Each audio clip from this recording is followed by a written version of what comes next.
Annapolis Royal take their history seriously because they're surrounded by it. Fort Anne is one of the most significant places in Canada. At night, one can get a really good sense of what happened here. This is the area of Canada seen more battles than any other place. But also, I see it as a center of cultural and historic activities and family activities in our town. People use this for Canada Day, Natal Day, special celebrations. It's really a gathering point and a green space we're lucky to have.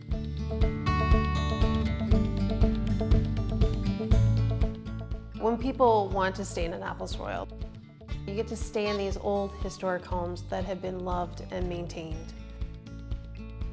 They're top-notch, mine included. The things that you would experience in any urban center, you can actually find here in our beautiful rural community. There's great places to go, have a glass of wine or a wonderful local craft beer.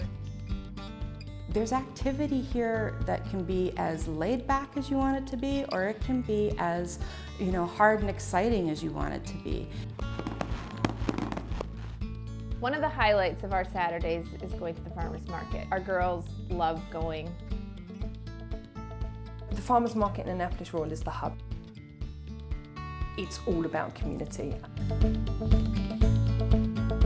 People can make a connection with their past. We have great genealogy records of the Acadians and the British settlers at the Odell Museum.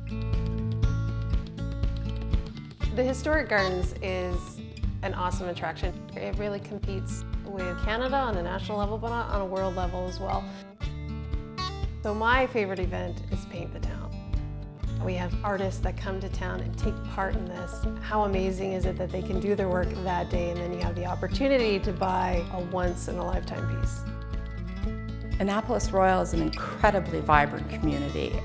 It's like a big city. It's cosmopolitan, but in a small, tiny setting. There's something about the place that just draws people here. The world has provided so much opportunity for people to travel, and they've chosen here.